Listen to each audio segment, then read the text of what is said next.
नमस्कार दोस्तों, एक बार फिर से आप सबका बहुत बहुत स्वागत है हमारे YouTube channel easy math bye जीवन शर्मा में। आज का हमारा चैप्टर एकाधिकन पूर्ण विधि द्वारा गुणा, और ये चैप्टर कक्षा 10वीं के लिए और सभी कंपटीशन एग्जाम की तैयारी करने वाले सभी स्टूडेंट्स के लिए बहुत ही ज्यादा महत्वपूर्ण है, क्योंकि इससे हम एक ऐसी ट्रिक सीखेंगे जिससे दो संख्याओं का गुणा आसानी से किया जा सकता है और फिर किसी एक संख्या का वर्ग भी आसानी से ज्ञात किया जा सकता है। लेकिन इसका क्या नियम है, क्या रूल है, वो हमें पहले पढ़ना पड़ेगा।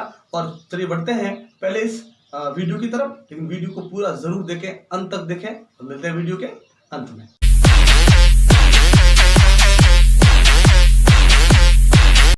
तो इस विधि से गुणा करने के लिए हमें कौन से नियमों का पहले प्रयोग करना है वो ध्यान से पढ़ लेते हैं। यदि प्रश्न में कोई गुणा आया और उसमें जो दो संख्याएं लिखी गई है, ध्यान रखिए यहाँ पे दो संख्याओं का गुणा हम पढ़ेंगे। दो संख्या यदि प्रश्न में दी गई है लेकिन उसमें किसी एक समानता का होना बहुत जरूरी है। जैसे इससे पहले हमने निखिलम सूत्र आपके सामने हम लेकर आए थे, उसमें हमने उसके नियम बताए थे। उसी प्रकार एकाधिकन पूर्ण का भी अपना एक नियम है, अपनी एक सीमा है कि उसी प्रकार के गुण है वो इसमें किए जा सकते हैं, बाकी गुणा इसमें किए नहीं जा सकते। तो सबसे पहला जो नियम है वो ध्यान से देखें। अगर आपने नियमों को ध्यान से देख लिया, समझ लिया, तो उसके बाद ये गुणा करने में आपको बहुत ही ज्यादा आसानी होगी। चलिए बढ़ते हैं। तो पहला जो नियम है वो है कि दोनों संख्याओं में अगर ये नियम पूरे उस संख्याओं में हमें नहीं मिले तो हम इस विधि का प्रयोग नहीं करेंगे। ध्यान रखें, दोनों संख्याओं में आगे वाले अंक समान हो। जैसे निखिलम सूत्र में हमने आपको यह बताया था कि गुणा के अंदर जो दो संख्याएं दी गई है या तीन संख्याएं दी गई है, उनके नजदीक जो जीरो वाली संख्या मिलेगी वो समान होनी चाहिए। वो निखिलम सूत्र के लिए था। और अगर आप वो भी वीडियो देखना चाहते हैं तो नीचे डिस्क्रिप्शन में दी गई है लिंक, उससे आप वीडियो देख सकते हैं। लेकिन ये देखिए, इसमें है कि दोनों संख्याओं में आगे वाले अंक समान होने चाहिए। यानी कोई भी अगर गुणा आ जाए, जैसे अगर मैं गुणा लेता हूं, ध्यान से देखें, जैसे ये है 84 इंटू 86। अगर ये गुणा देखा जाए, इसमें क्या देखा कि दोनों संख्याओं में आगे वाले अंक समान। देखिए 84 में आगे क्या लिखा है 8 और 86 में आगे क्या लिखा है 8। मतलब ये जो दोनों अंक है वो समान होने चाहिए। एकाधिकन पूर्ण विधि करने से पहले संख्याओं में यही देखना है कि आगे वाले नंबर समान है या नहीं, आगे वाले नंबर समान होने चाहिए। ये पहली बात है। दूसरी बात एक और है, ये नहीं एक बात हो गई 8 8 और हो गया, नहीं। दूसरी बात एक और है, क्या है, शेष अंक, यानी जो हमने समान कर दिया उसके बाद में जो शेष अंक बचे, शेष अंकों का योग। ये ध्यान रखें, अभी तक हम केवल विधि का चयन कर रहे हैं। इस विधि का नियम क्या है, इस विधि को लगाने से पहले किन किन बातों का ध्यान रखना है, हम केवल वही पढ़ रहे हैं, अभी हम गुणा नहीं कर रहे हैं। शेष अंकों का योग 10 होना चाहिए, ये याद रखें। सॉरी 10 नहीं, योग आधार बनना चाहिए। आधार कौन कौन होते हैं, जीरो वाली सबसे पहली संख्या या फिर बिना जीरो वाली सबसे पहली संख्या। तो देखिए बिना जीरो वाली सबसे पहली कौन सी है, एक, एक भी आधार है, ध्यान रखें। फिर एक जीरो वाली कौन सी 10, दो जीरो वाली कौन सी है 100, तीन जीरो वाली कौन सी है 1000। इस प्रकार से हमें ध्यान रखना चाहिए कि शेष अंकों का योग है वो आधार होना चाहिए। आधार होगा तो ही हम इस नियम का प्रयोग करेंगे, इस विधि का प्रयोग करेंगे। चलिए, तो शेष अंकों का योग ये 1 10 100 1000 बनना चाहिए। चलिए इसमें देखते हैं क्या होता है। पहले नियम के अनुसार ये एक अंक है वो आगे वाला समान होना चाहिए। मतलब ये हुआ कि ये जो पहला नियम हमें दिख रहा है ना, ये हमें इस गुणा को देखते ही नजर आ जाएगा, और ये नजर आएगा इसीलिए दूसरा नियम देखेंगे। ये नहीं है ये मिला ही नहीं और ये देख लिया, ये नहीं होगा। ध्यान रखिए, ये पहला नियम है तो ही हमें दूसरा नियम देखना है। चलिए दूसरे नियम को देखने के लिए मैं क्या करता हूं, शेष अंक, यहाँ पे क्या बचा 4, यहाँ पे क्या बचा 6। अब 8 को छोड़ देते हैं। चलिए शेष अंकों को लेकर हमें जोड़ना है। 4 को 6 में जोड़ दिया, कितना हो गए 10। तो यहाँ पे देखिए आधार बन रहा है कितना 10। यानी दोनों ही जो नियम है वो इस प्रश्न के अंदर हमें मिल रहे हैं। इसीलिए हम क्या करेंगे, इसमें एकाधिकन पूर्ण विधि का प्रयोग कर सकते हैं। करना क्या है, बहुत ही ज्यादा इजी है। इस गुणा को करने के लिए हमें ज्यादा कुछ करने की जरूरत नहीं। करना क्या है, देखिए सबसे पहले इस समान अंक में से एक आगे वाले अंक को और ये जो पीछे है ये भी लेना है। लेकिन क्या है, विधि का नाम देखिए एकाधिकन पूर्वेण। अगर आप समझना चाहते हो कि एकाधिकन पूर्वेण क्या होता है तो उसके लिए भी वीडियो नीचे डिस्क्रिप्शन में दी गई है लिंक, उससे आप देख सकते हैं कि एकाधिकन पूर्वेण क्या होता है। मैं आपको यहां बता दूं। चलिए ये 8 हो गया, यहां से ले लिया। ये जो है इसमें एक बढ़ाना है 9, यही तो एक अधिक है भाई, संख्या में एक बढ़ाना बस। तो ये हो गया, इन दोनों का गुणा कर देंगे और ऑब्लिक क्या करना है, वापस देखिए ये जो समान है इन समान में से एक अंक ले लिया और दूसरे वाले को कर दिया एक का अधिक, एक ज्यादा कर दिया, और जो शेष अंक थे उनका भी गुणा कर दिया। कुछ ज्यादा काम करने की जरूरत नहीं, इन दोनों गुणा किया कितने हो गए 72, इन दोनों गुणा करके कितने हो गए 24, बस। ये 8 है, 8 लिख दिया। आगे वाला जो समान था इसके समान था उसका एक अधिक कर देंगे, एक ज्यादा कर देंगे। 8 है तो 9 कर देंगे, 9 है तो 10 कर देंगे, 10 है तो 11 कर देंगे, 11 है तो 12 कर देंगे, जो भी है कर दिया। फिर उन दोनों का करेंगे आपस में गुणा। गुणा करने के बाद यहाँ क्या करेंगे, जो शेष अंक थे जिनका योग आधार बढ़ रहा था, ये याद रखें, योग उनका आधार बढ़ेगा तो ही ये दो नियम लगेंगे, तो ही एकाधिकेन पूर्ण विधि, नहीं तो एकाधिकेन पूर्ण विधि का प्रयोग नहीं करेंगे। अब देखिए एक तो हमने यहाँ किया एकाधिक, है ना, 8 था या 9 कर दिया। अब एक और देखना है, अभी सब गुणा होने के बाद ये देखना है ऑब्लिक के पीछे जो है इनको देख के फिर सोचना है, कुछ बातों का ध्यान रखना है, फिर ऑब्लिक को हटाना है। तो ऑब्लिक हटाने से पहले क्या देखेंगे कि इसमें आपने जो शेष अंकों को लेकर आधार बनाया था, यहां ध्यान से सुनिएगा, शेष अंकों को लेने के बाद योग किया था, योग से जो आधार बना था उस आधार को देखें और क्या करना है कि उस आधार में जितने जीरो है, उस आधार में जितने जीरो है, ये नहीं करना है कि जितने जीरो है उतने अंक रखने, नहीं, जितने जीरो है उसके डबल अंक रखने। याद रखें ये बात, यहां पे या ये ध्यान रखना आपको कि इन दोनों का जो गुणा आया और इन दोनों को जोड़ने से जो आधार बना था उससे उसमें जो जीरो है उसके हमेशा डबल अंक करने हैं। ध्यान रखें डबल, या एक जीरो है तो यहाँ अंक उसके डबल, यानी 2 अंक होने चाहिए, है या नहीं। अगर है तो ऑब्लिक हटा दो, अगर नहीं है तो जीरो लगाकर उसकी पहले पूर्ति करेंगे, संख्या को पूरा करेंगे। लेकिन यहाँ पूरी हो चुकी है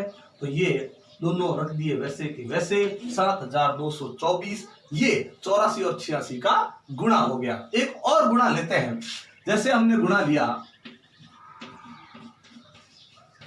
97 इंटू 93, ध्यान से देखिएगा इसको। सबसे पहले वही 9 समान है, फिर शेष अंक 7 और 3 दिए, जोड़ दिया, कितना हो गए 10, आधार बढ़ रहा है, यानी हमको इसको आसानी से कर सकते हैं। चलिए मैं करता हूं, 9 इंटू इसको एक ज्यादा कर देंगे, कितना हो जाएगा 10, 7 और 3 को गुणा करेंगे, इन दोनों को गुणा कर दिया, ये हो गए 90, इन दोनों गुणा के ये हो गए 21। लेकिन अब देखिए इन दोनों गुणा करने के बाद वही वापस काम, शेष अंकों को ये याद रखना है आपको, शेष अंक जिनको हमने जोड़ा था उससे आधार कौन सा बना था 10, उसमें जीरो कितना 1, उसमें डबल कर देंगे 2 अंक, ऑब्लिक के पीछे 2 अंक होने चाहिए, 2 अंक है, ना ज्यादा है ना कम है।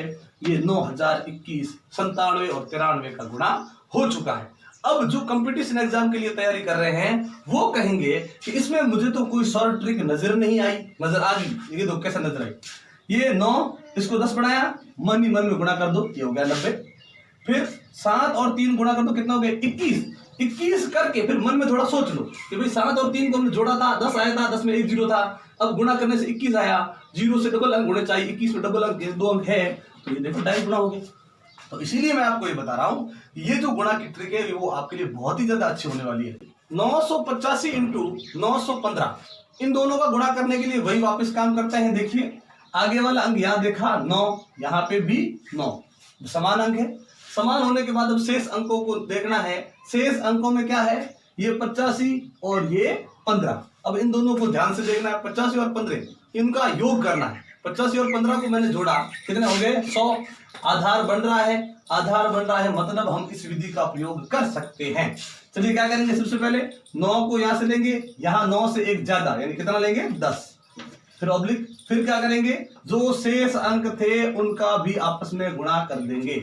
अब इन दोनों का आपस में गुणा करेंगे, यहां पे जो गुणा बना वो तो बढ़ गया 10, और फिर इन दोनों को जैसे हमने गुणा किया वही गुणा करने की 15 का पहाड़ा बोल सकते हैं, 15 का पहाड़ा 5 बार बोला 75, ये लगे 7, 15 का पहाड़ा 8 बार 120 और 7 हो गए 127, ये हो गए 1275। अब ऑब्लिक को हटाने से पहले वही काम मैंने बताया आपको, ऑब्लिक हटाने से पहले क्या करना है कि आपने जिन शेष अंकों को जोड़कर जो आधार बनाया था उसमें जितने जीरो है उसके हमेशा डबल अंक होने चाहिए। यानी देखिए 2 जीरो बने थे ना, 85 और 15 को जोड़ने 100 बना, उसमें 2 जीरो, अब यहाँ पे डबल लेकर कितना होंगे 4, देखिए 4 है, 1 2 3 4। अगर 4 नहीं होते और मान लो कि केवल 3 ही होते तो क्या करते हैं, हम आगे लगाते हैं 0, 4 अंक पूरे करते हैं। तो यहाँ 4 अंक है, ये ऑब्लिक हटा देंगे, ये 90, ये 1275, ये दोनों मिलकर बन गए इस 985 और 915 का गुणा।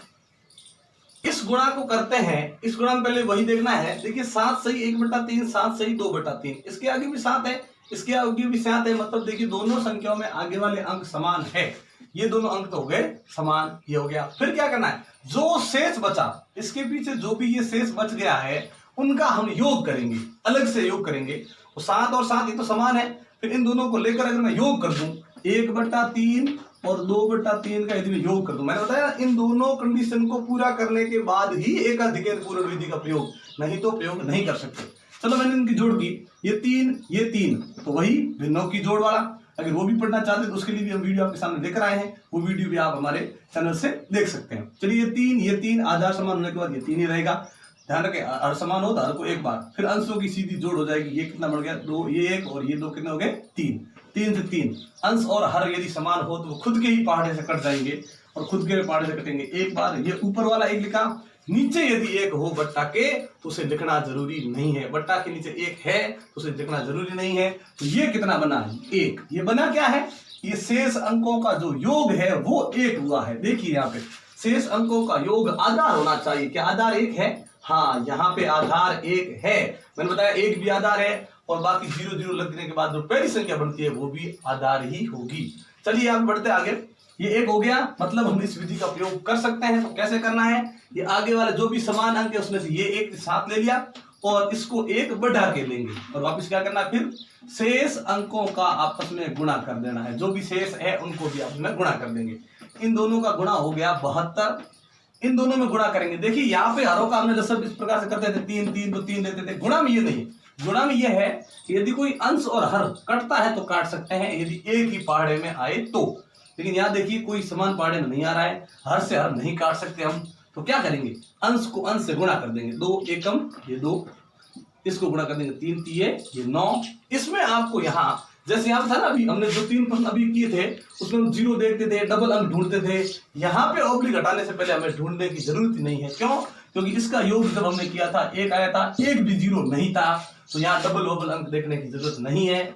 सीधा ऑब्लिक हटाएंगे, ये 72 सही 2/9।